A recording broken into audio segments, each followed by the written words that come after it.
এই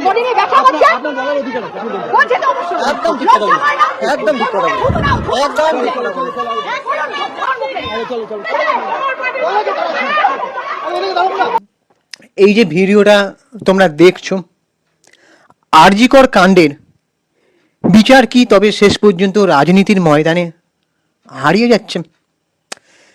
কারণ এই যে পানিহাটিতে অভয়ার মাকে ঘিরে তৃণমূল সমর্থিত আইসিডিএস কর্মীদের বিক্ষোভ এবং কুরুচিকর মন্তব্য ঘিরে এখন উত্তাল জনতা রাজ্য। আর এনারা যে তৃণমূল সমর্থিত আইসিডিএস কর্মী, এটা বিভিন্ন নিউজ মিডিয়াতেই তথ্য পাওয়া, ঠিক আছে? এটা কোনো আমি বাড়তি কোনো সংযোজন করছি না। তো এই যে ঠিক ভিডিওটা তোমরা দেখছো, ঠিক কি ঘটেছিল আর কেনই বা একজন শোকাতুর মায়ের দিকে এরকম আক্রমণ ধেয়ে এলো তাকে, ওনাকে লক্ষ্য করে। আর এই যে পাড়া প্রতিবেশী মনে হচ্ছে যাদের, ওই এলাকার বাসিন্দারা এমন ব্যবহারটাই বা কেন করছেন, এগুলো কতটা যুক্তিযুক্ত জানতে হলে তোমরা পুরো ভিডিওটা দেখো। সেটা নিয়ে আজকে আলোচ্য বিষয়। আমি সুপ্রিয় রয়েছি তোমাদের সঙ্গে। তো তোমরা প্লিজ আমাদের ইউটিউব চ্যানেলটাকে সাবস্ক্রাইব করে দাও, ভিডিওটা একটা লাইক দাও, আর পুরো ভিডিওটা স্কিপ না করে তোমরা দেখো।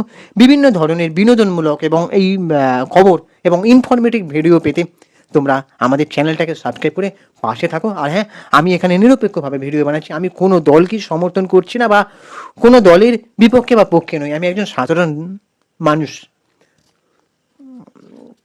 তো 2024 সালে যে অভিশপ্ত আগস্ট মাসের ক্ষত আজও দগদগে, আর সেটা শুধুমাত্র এই যে অভয়ার বাবা মার মনের মধ্যেই আছে তা নয়, আমাদের মতন হাজার হাজার লক্ষ লক্ষ মানুষের মনে সেই ক্ষত এখনো দগদগে ক্ষতর দাগ লেগে রয়েছে। সেটা বাইরে থেকে দেখলে বোঝা যায় না। এই যে অভয়া বলছি আমরা যাকে, তার নামটা কিন্তু অনেকে উচ্চারণ করে না, ডক্টর মৌমিতা দেবনাথ।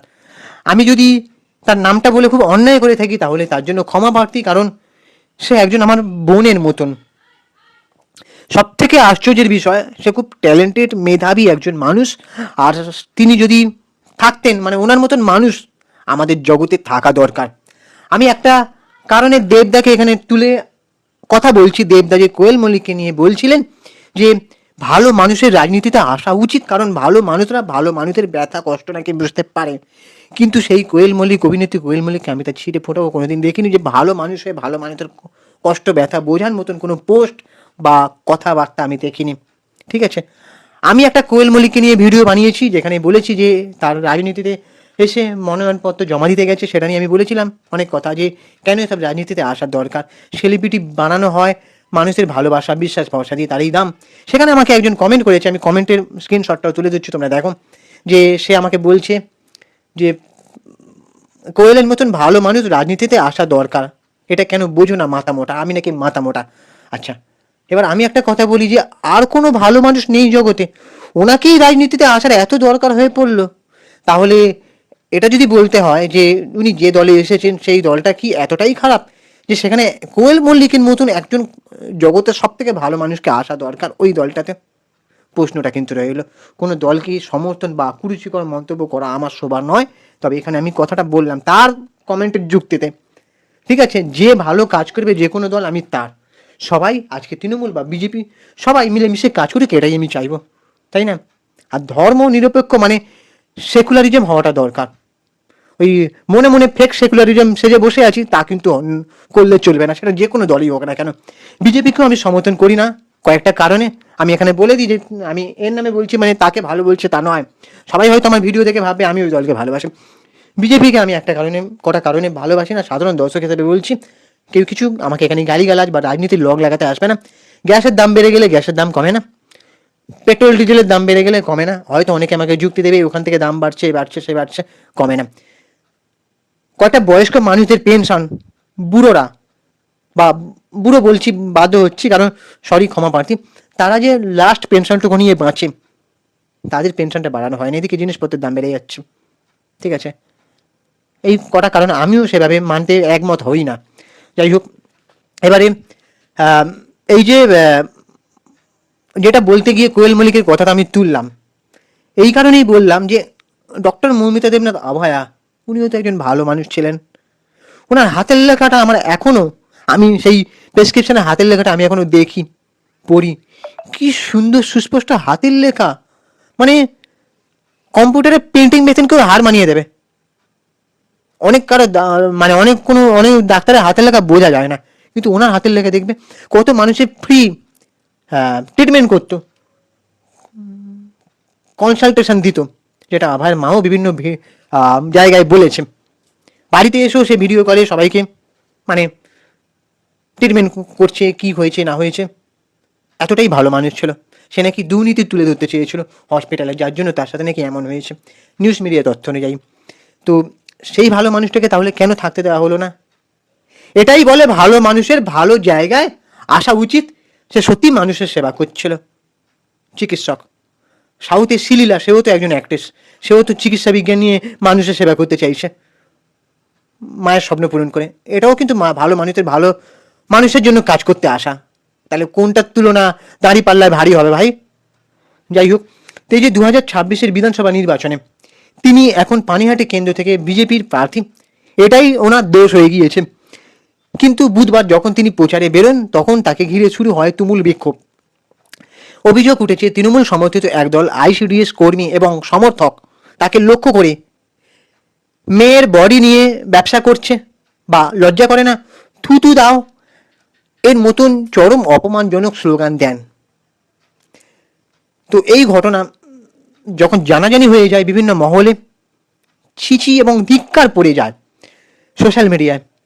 বিজেপির প্রার্থী রত্না দেবনাথ পাল্টা তোপ দেখেছেন শাসক দলের দিকে। তার দাবি যারা তার মেয়েকে কেড়ে নিয়েছে তারাই এখন তাকে ভয় দেখাতে চাইছে।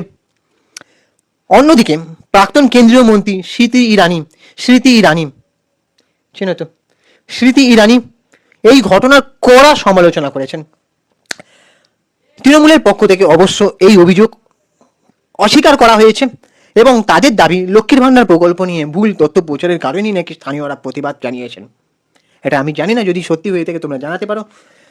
তো একজন মা, আভায়ের মা, মানে ওই কাকিমা, তার মেয়ের বিচার চাইতে রাজনীতিতে কি আসতে পারেন না? আভায়ের বিচারের দাবিতে যে আন্দোলন একসময় অরাজনৈতিক ছিল, আজ তা পুরোপুরি রাজনৈতিক রং মেখে নিলেন কাকিমা। তোমাদের কি মনে হয়? এটা অনেকে বলছে। সাধারণ মানুষের প্রশ্ন একটাই, রাজনীতি কি এতটাই নির্মম যে সন্তানহারা মায়ের যন্ত্রণাকেও কেউ বিদ্রুপ করতে ছাড়ে না? আর আমি এখানে একটা কথা বলতে চাই, যে সবাই আজকে যে বলছে যে আমার মা রাজনীতিতে খুব বড় ভুল করেছে, সে নাকি মেয়েকে নিয়ে ব্যবসা করছে, হ্যাঁ না তা না। আচ্ছা, এতদিন তো উনি রাজনীতিতে আসেননি, অনেকেই রাজ দখল করেছেন, অনেকেই অনেক কিছু করেছেন, কিন্তু মেয়ে বিচার পেল কি? পেল না। ওনারা আজও, প্রায় 2 বছরের মতন হয়ে গিয়েছে ঘটনাটা, কিন্তু ওনারা আজও কাঁদছেন, চোখে জল পড়ছে, মেয়ের স্মৃতি ভেসে উঠছে, কীভাবে নির্মমভাবে তার সাথে ঘটনাগুলো ঘটানো হয়েছিল সেটা আজও যখন আমরা ভাবি আমাদের গায়ে কাঁটা দিয়ে উঠে। ঠিক আছে, সে বোনটা এখন কোথাও যদি পুনর্জন্ম নিয়ে থাকে, সে যেন ভালো থাকে, সুস্থ থাকে, সে এমন একটা জায়গায় যেন জন্ম নিয়ে থাকে যেখানে সেফটির নিরাপত্তা বলে কিছু থাকে। পুনর্জন্ম নেওয়ার পরে তার সাথে যেন এমন কোনো ঘটনা না ঘটে, এবং আশা করি ঈশ্বর তাকে এমন এক জায়গায় পুনর্জন্ম, এমন সৌভাগ্যবতী করে পাঠাবেন যেখানে তিনি তার ভালো কাজ করার সুফল পাবেন সেই বোনটি। তো আজকে যদি এই অভয়ের মা মানে কাকিমা যদি রাজনীতিতে না আসতেন, তাহলে উনি কি করে লড়াই করতেন? ওনার সাথে লড়াই করার মতন মানে কি ক্ষমতা ছিল ওনার? উনি এটা বলতে চাইছেন যে আমি ক্ষমতা না আসলে করতে পারবো না। অনেকেই এটা বলছে যে ক্ষমতা না আসলে তার বিচার করা লড়া সম্ভব নয়, তাই না? যদিও আমি জানি না উনি কী করতে পারবেন বা কীভাবে বিচার ছিনিয়ে নিতে পারবেন, আমার জানা নেই। তো তোমাদের যদি জানা থাকে অবশ্যই কমেন্ট বক্সে জানাতে পারো। আর এই যে ঘটনাটা যারা করেছে, মানে যারা এরকমভাবে স্লোগান দিয়েছে, উল্টো পাল্টা কথা বলেছে, এটা কতটা যুক্তিযুক্ত বলে মনে হয় তোমরা অবশ্যই কমেন্ট করে জানাতে পারো। এবং আমাদের ইউটিউব চ্যানেলটাকে সাবস্ক্রাইব করে দাও, ভিডিওটাতে একটা লাইক দাও। আমি ইনস্টাগ্রামে রয়েছে সুপ্রিয় পৌতলে সিনেমারিয়া অথবা চিনকে বাবু 2531, ওখানে গিয়ে ফলো করে দাও। টাটা, দেখা হচ্ছে পরের ভিডিওতে। জয় হিন্দ, বন্দে মাতরম, জয় ভারত মাতা কি জয়।